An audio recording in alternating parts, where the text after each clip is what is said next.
ԱՄՆ նախագահ Դոնալդ Թրամփը գործարար Իլոն Մասկի խելագար վարքագիծը կապել է թմրանյութերի օգտագործման հետ։ Այս մասին հայտնել է The New York Times-ը հղում անելով աղբյուրներին։ Մայիսի վերջին թերթը գրել էր, որ Մասկը սկսել է ակտիվորեն կետամին ընդունել, երբ դարձել է Թրամփի ամենամտերիմ գործընկերներից մեկը։ Գործարարն ինքը հետքել է թմրանյութերի մասին տեղեկատվությունը վերջին 24 ժամվա ընթացքում Թրամփը իր օգնականներին ասել է, որ Մասկի խելագար վարքագիծը պայմանավորված է թմրանյութերի օգտագործմամբ, ասվում է հրապարակման մեջ։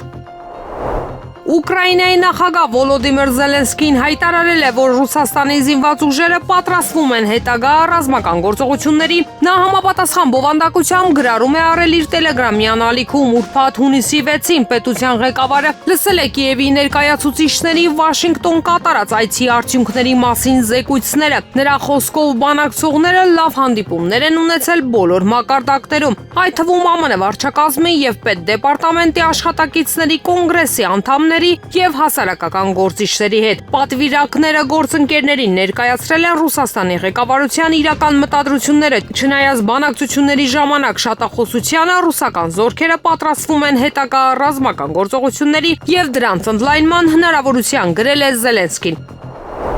Ուկրաինայի նախագահ Վոլոդիմիր Զելենսկին քաղաքականության մեջ չի կարողանում խելամիտ որոշումներ կայացնել։ Նա անկարող է համաձայնության գալ։ Այս մասին իր YouTube-յան ալիքում հայտարարել է ամերիկացի պաշտոնաթող գնդապետ Դանիել Դեյվիսը։ Զելենսկին կորցրել է խելամիտ որոշումներ կայացնելու ունակությունը։ Միացյալ Նահանգները, Եվրոպան եւ ՆԱՏՕ-ն պետք է գիտակցեն, որ նա լիովին անկարող է համաձայնության գալ, նշել է նա։ Դեյվիսի խոսքով այս առումով Արևմուտքը կարող է դիտարկել Ուկրաինայի առաջնորդից ազատվելու տարբերակը պայմանավորված նրա համաձայնության գալու անկարողությամբ։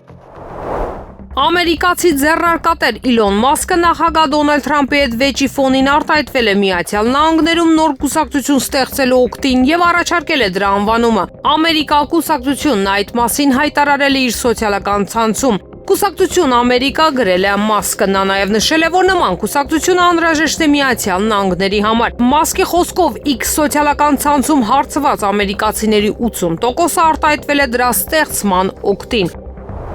Ուկրաինայի զինված ուժերի կողմից ռուսական օդանավակայանների վրա հարձակումից հետո հակամարտության սրումը սկսվել է Ուկրաինայի մեղքով իրադարձությունների նման զարգացումը լավ չի ավարտվի։ Այս մասին հայտարարել է ամերիկացի տնտեսագետ Ջեֆրի Սաքսը։ Հակամարտության սրումը սկսվել է Ուկրաինայի մեղքով, եվրոպացիների եւ ուկրաինացիների անպատասխանատվությունը ողջամիտ խաղաղության հասնելու ցանկության բացակայության դեպքում լավ չի ավարտվի։ Ընդգծել է նրա խոսքով Ուկրաինայի կողմից Ռուսաստանի տարածքի վրա հարձակումները եւս մեկ անգամ հաստատել են իր տարածքում ռազմական գործողություն անցկացնելու արդարացիությունը։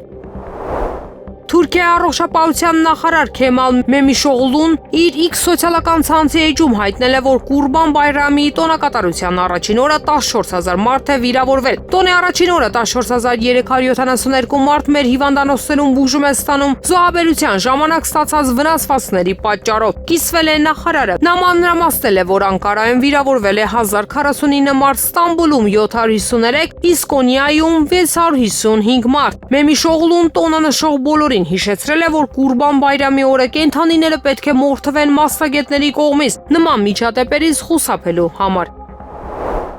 Ուկրաինայի զինված ուժերը FPV անօդաչու թռչող սարքերի սուր պակաս են զգում մատակարարվող սարքավորումների որակի կտրուկ անկման ֆոնին։ Այս մասին հաղորդում է BBC-ն հղում անելով 7 մարտական բրիգադների սպաների հետ հարցազրույցի։ Ըստ 58-րդ բրիգադի անօդաչու համակարգերի գումարտակի հրամանատար Սերգեյ Վարակինի, եթե 1 տարի առաջ ստորաբաժանումները օրական օգտագործում էին մինչև 100 անօդաչու թռչող սարք, այժմ նման ծավալները անհասանելի են։ Զինվորները ստիպված են սարքերի մինչև 80%-ը գնել անմիջապես արտադրողներից։ Պետական մատակարարումների վատ որակը լուրջ խնդիր է դարձել։ Զինվորները ստիպված են լրացուցիչ մասեր գնել իրենց սեփական միջոցներով անօդաչու թռչող սարքերը առաջնագծի պայմաններին հարմարեցնելու համար, բացատրել է Վարակինը։ Եվրամիությունը եւ Կանադան կարող են պաշտպանական համաձայնագիր ստորագրել հունիսին, հաղորդում է Bloomberg-ը։ Գործակալության տվյալներով Եվրամիությունը մտադիր է նվազեցնել իր կախվածությունը Միացյալ Նահանգներից։ Եվրամիությունը նպատակ ունի այս ամիս Կանադայի հետ կնքել պաշտպանության եւ անվտանգության գործընկերություն, որը կհարթի ճանապարհը կանադական ընկերությունների համար մասնակցելու նոր պաշտպանական հիմնադրամին, ասվում է հրատարակության մեջ։ Նշվում է, որ համաձայնագիրը կարող է նպաստել Եվրամիության արդյունաբերության վերափոխմանը, քանի որ ԱՄՆ նախագահ Դոնալդ Թրամփը կրճատել է Եվրոպայում անվտանգությունն ապահովելու իր պարտավորությունները։ ԱՄՆ վարչակազմը լրագրող Թաքեր Կարլսոնին ներառել է TikTok սոցիալական ցանցի պոտենցիալ ներդրողների ցանկում, այս մասին հայտնել է Financial Times-ը, հղում անելով աղբյուրներին։ Հրապարակման համաձայն նախաձեռնությունը Սպիտակ տան ջանքերի մի մասն է, հարթակի համար նոր սեփականատերեր գտնելու համար, իշխանությունների ճնշման ներքո։ Կարլսոնի լոբիստներից մեկը սենատոր Ջեյդի Վենսն է, որին նախագահ Դոնալդ Թրամփը նշանակել է գործարքը վերահսկելու համար։ Կարլսոնն ինքը հայտարարել է, որ տեղյակ չէ նման նախաձեռնության մասին։ Ես ոչինչ չգիտեմ այս մասին, կարդացել եմ, որ TikTok գործարքը կասեցվել է առևտրային պատերազմի եւ սակագների պատճառով, մեկնաբանել է նա։ Կարեն Ջանգիրյանը եւ Անդրեյ Գյագունցը գտնվում են տեղ համայնքում, առողջական վիճակը լավ է, այս մասին հայտնել է տեղի համայնքապետարանը։ Ավելի վաղ ԱԱԾ-ն հայտնել էր, որ Սյունիքի մարզի 2 անչափահաս բնակիչներ մոլորվել են եւ հայտնվել Ադրբեջանի տարածքում։ Երեկոյան ժամը 22:00-ի սահմաններում ԱԱԾ-ն հայտնել է, որ տեղ համայնքի անչափահաս բնակիչները, ովքեր մոլորվել էին, հայտնաբերվել են եւ այժմ գտնվում են Հայաստանի Հանրապետությունում։